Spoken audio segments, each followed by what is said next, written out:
किसी फिल्म का सीन नहीं है, ना ही ये किसी फिल्म का बेहुदा गाना है। ये भड़काऊ नारे हैं। ये तस्वीर उत्तर प्रदेश के कुशीनगर की है, जहां मौजूद प्राचीन शिव मंदिर के सामने ताजिया जुलूस के दौरान कुछ लोगों ने इस्लामिक झंडा फहराया। यहां ये बात समझ नहीं आती कि आखिर नफरत की चिंगारी कुछ लोग क्यों जानबूझकर सुलगाने में जुटे। आखिर देश को हिंदू मुस्लिम में बांट कर मिलेगा क्या? जो लोग ये सोचते हैं कि देश बचेगा तो उनका फायदा होगा, तो ये उनकी सबसे बड़ी गलतफहमी है, क्योंकि देश को धर्म में बांटकर कुछ हासिल होने वाला कतई नहीं है। ताजिया निकाल रहे हैं तो अपने रास्ते पर शांति से जुलूस निकाला जा सकता है, लेकिन ऐसे मजहबी शोक जुलूस में इस तरह के नफरती हरकतें कहां तक जायज है?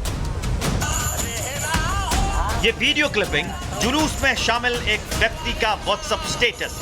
पहली चिंगारी तो शिव मंदिर के सामने इस्लामिक झंडा फहराकर सुलगाई और दूसरी चिंगारी स्टेटस पर ऐसा भड़काऊ गाना लगाकर।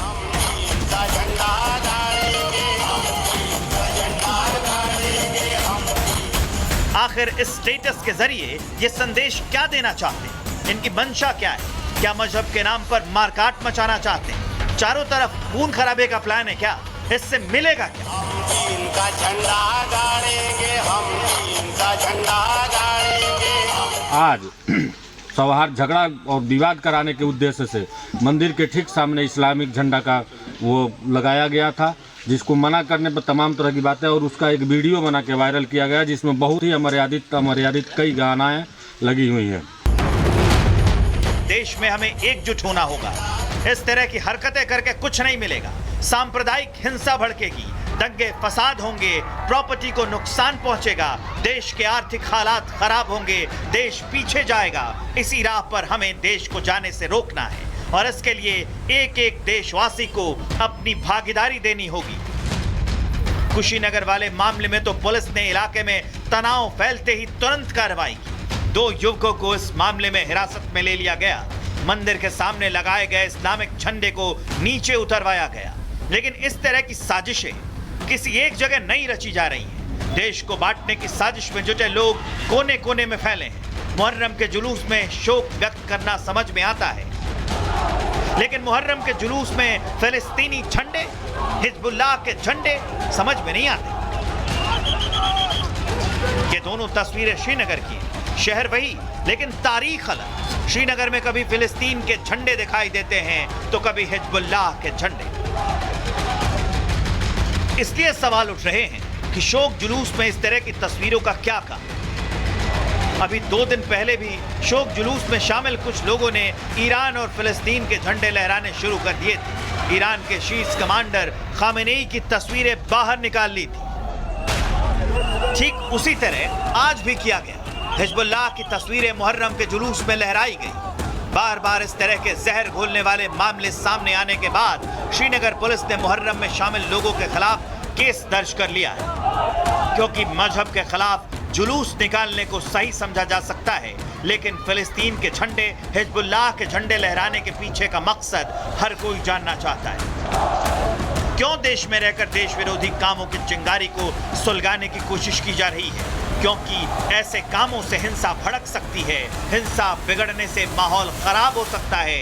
जरूरत है देश को एकजुट रखकर आगे बढ़ने की। वक्त बदल रहा है, मनोधारणा बदल रही है, विचारधाराएं बदल रही है।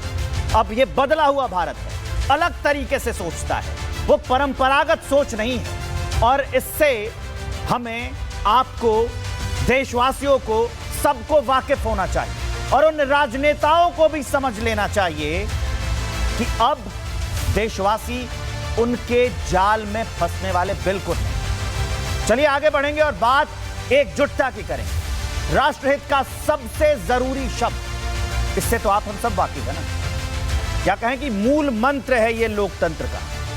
लेकिन कुछ असामाजिक तत्व, कुछ बेगैरत लोग, जिनके जीवन का सिर्फ एक ही लक्ष्य है, फैलाओ, खूब नफरत फैलाओ, दम भर नफरत फैलाओ। यही मंशा है इनकी, राष्ट्र के विकास के राह में रोड़ा बनने की। और यही कारण है कि वो बिना किसी वजह के, बिना किसी कारण के, अकारण वो तरीका खोजते हैं जिससे धर्म चर्चा में, कुछ ऐसा कहेंगे जो राष्ट्रहित में रोड़ा हो। लेकिन इससे हमको आपको बचना है, हमें आपको नहीं भटकना है। चाहे वो किसी का पोस्टर लगा ले, चाहे वो किसी का झंडा लगा ले, उसके लिए पुलिस है ना, पुलिस और प्रशासन है ना। हम क्या जाके सीधा लड़ाई कर लेते हैं? ये तरीका नहीं है ना।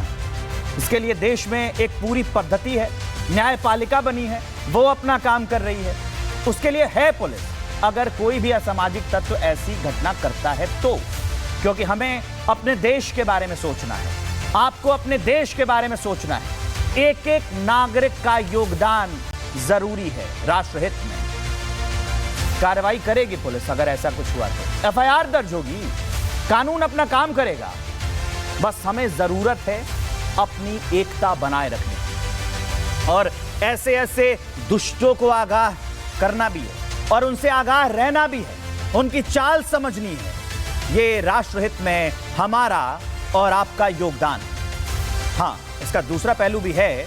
मैं आज उन लोगों को भी यहां से संदेश देना चाहूंगा कि संभल जाओ, अब तुम्हारी खैर नहीं है, क्योंकि देश की जनता सब समझते हैं ना आप, हम और आप सब समझते हैं, सब जानते हैं कि ये जो गद्दार हैं, ये जो गद्दारों की सियासत है, उनका चाल का मोहरा हम नहीं बनेंगे। हम क्यों किसी नेता के बयानबाजी पर भीड़ बनकर चलेंगे? क्यों चलेंगे जी?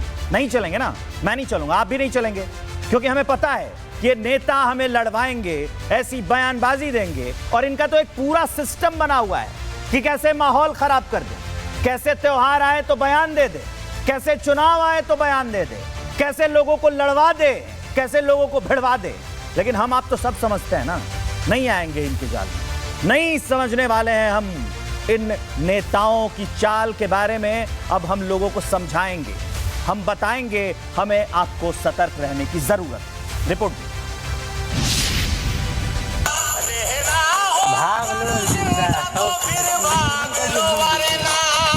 लाशें बिना पहचान में आएगी तुम्हारी, हम चीन का झंडा गाड़ेंगे हम।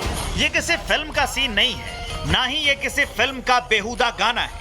ये भड़काऊ नारे हैं। ये तस्वीर उत्तर प्रदेश के कुशीनगर की है, जहां मौजूद प्राचीन शिव मंदिर के सामने ताजिया जुलूस के दौरान कुछ लोगों ने इस्लामिक झंडा फहराया।